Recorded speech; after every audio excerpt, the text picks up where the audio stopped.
I will drive you through the most important macroeconomic indicators for Kosovo. And for a start, we should look at GDP. This was mentioned many times, but of course this is the most important indicator. We saw last year a growth of over 4%. This year, the forecast is still 3.8, but it will be revised upwards, and we will end up with maybe 4.5%. So we're looking at an economy which is growing, and it's growing fast. Yeah, it's consistently growing over 4%. This is quite a lot. And if you see also in a regional comparison, the forecast for this year is the highest in the region. The main driver for growth this and last year is private consumption, and this is due to a very strong rise in wages. Public wages increased by 15% last year, but also private wages increased by about 11%, so people have higher income, and with higher income they can consume more, and this of course pushes up GDP. This is the main reason for GDP growth, but also, this is important to mention, public investment has recovered. It was very low. It still is low, but it increased a little bit, and it's recovering, and this also contributed to economic growth in last year, and maybe in this year also. Now, regarding inflation, situation is quite good. As you might remember, 2022 inflation was very high. It was about 12%, which is of course very high.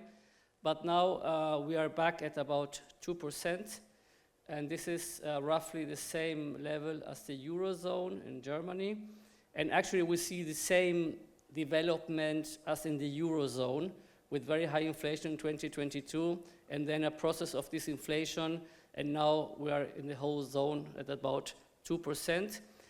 And this is not a coincidence that these developments are very similar as the Eurozone, since Kosovo uses the euro as its legal tender, and that's why the inflation developments are quite linked to the Eurozone. Important also for business is the development of interest rates. You see a small decline in interest rates in the last quarter. Still, interests are very high, but they might decline further, and this is important for private investment because with very high interest, it's more expensive to invest. Of course, if the inflation is high in 2022, it was the case, then prices go up, and there is the risk that the country loses competitiveness. And that's why it's important to look if this has happened or not, because Kosovo is competing with other countries, and we have a high inflation, and the euro as a currency, then of course it means that high inflation leads to lose in competitiveness. That's a risk. And for that, we look at the wages in the region, average wages in 2023. And as you see in the chart below, Kosovo has an average wage gross salary of 610 euros, which is at the lower end of the region, and that means that we don't have a problem with competitiveness. Kosovo remains a competitive country in terms of wages.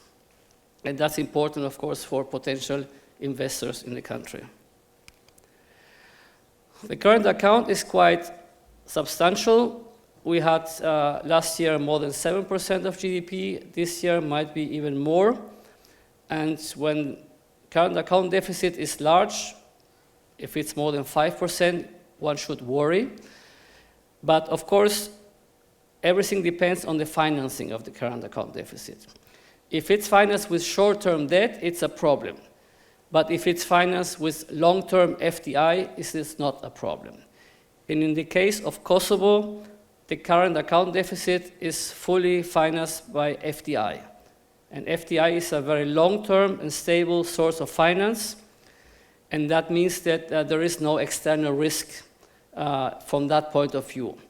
And by the way, FDI, today in the general part, it was mentioned the importance of foreign investment. I agree with you, it's very important to get more, but let me remind you that Kosovo actually is very good at attracting investment, foreign investment. Last year it was 8.8% of GDP. That's the highest per capita, per percentage investment in the whole of the region, more than Serbia, more than other countries. And the first quarter was also very strong, so the country is very successful in attracting FDI in recent years. Not before, but in the last 2 years it was very successful, and we expect this to continue. The only problem is the focus on real estate. Of course, the government is working on trying to diversify FDI and to get more into industry and manufacturing. But in general, FDI is a positive story. Now, trade in goods, this is no mistake. This is the chart as it is. And you might be shocked if you are not acquainted with Kosovo, because imports of goods, there are more than 50% of GDP. That's huge. So a lot of goods consumed here are imported, or more than half of them. So that's a lot. And the exports are quite small. So this is a structural issue of the economy, that Kosovo relies a lot of imports of goods and is also exporting them. But as you see here, there is a strong discrepancy. But this is only part of the story. You have to look also at services. And here the story is the other way around. Kosovo is very good at exporting services. This is mainly tourism, with many people coming, especially in the summer, to Kosovo.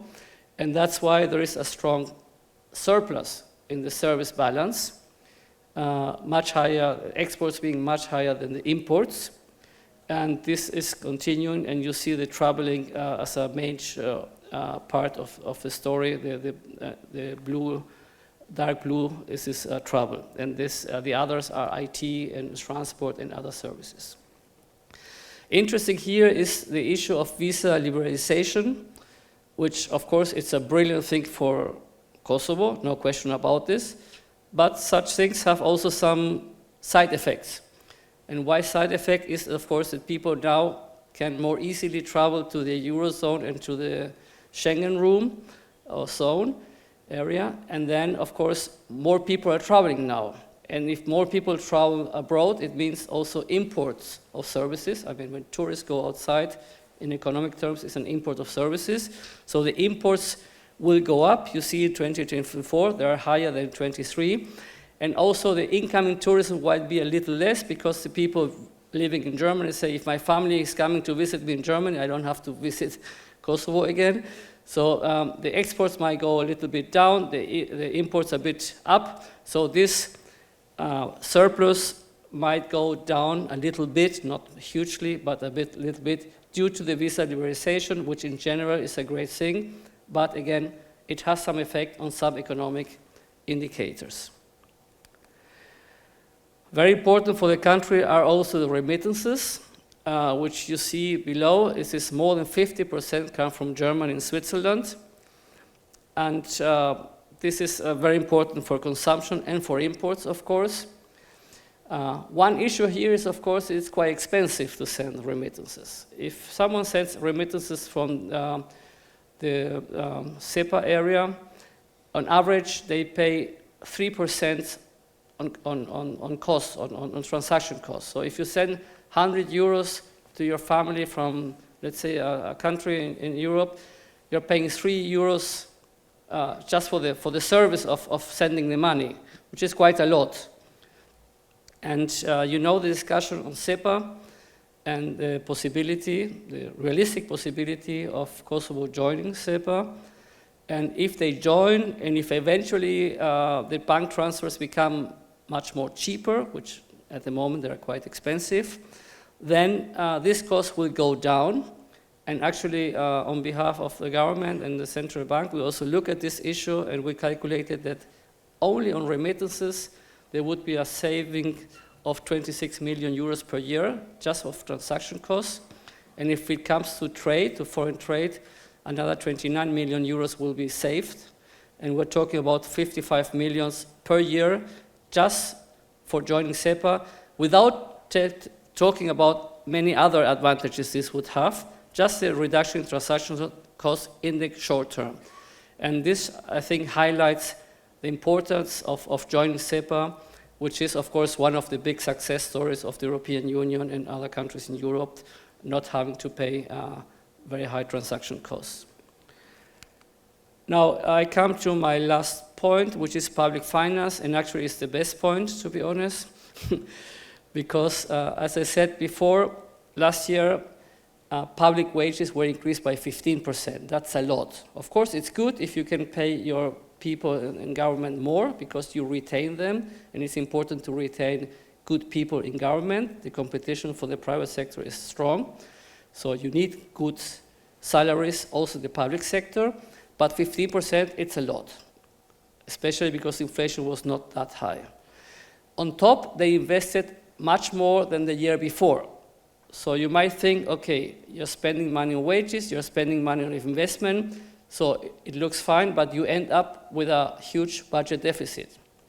But that's not the case. The budget deficit was almost zero. It was 0.2% of GDP. How come?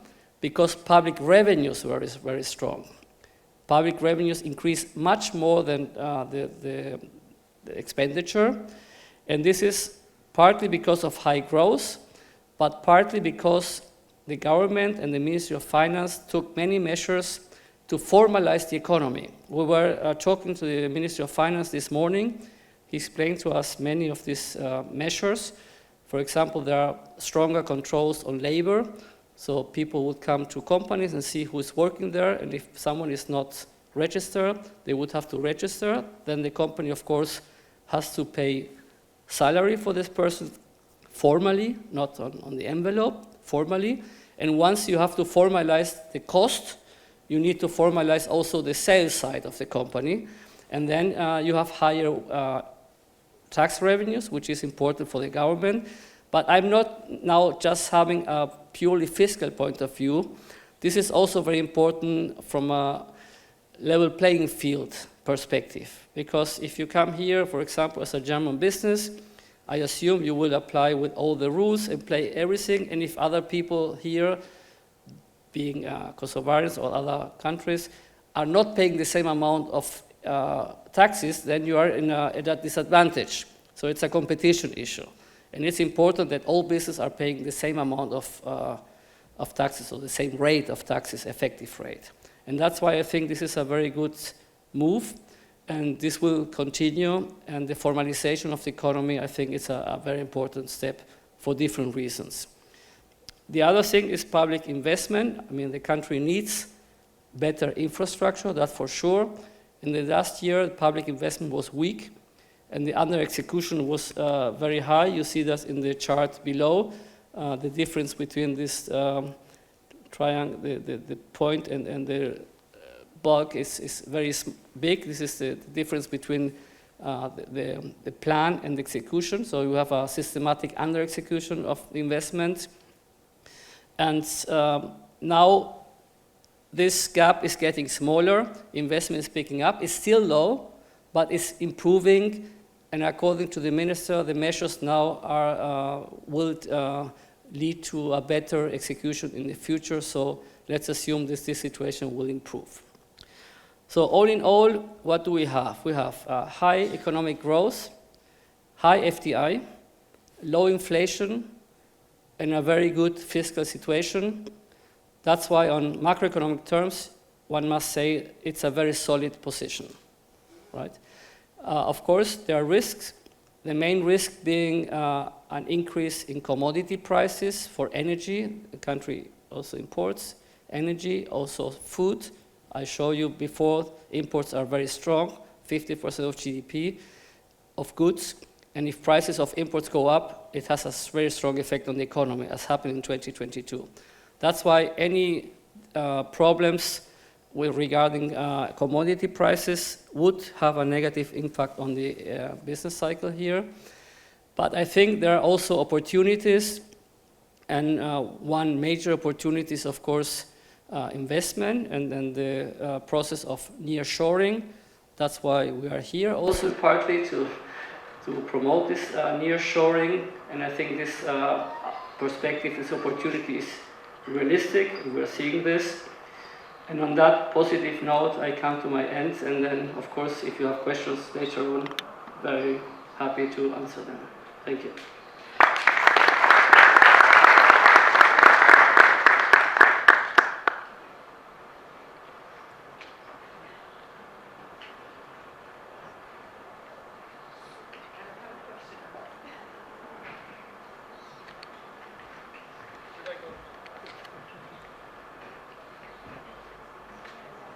Do we allow for questions or no? Okay, that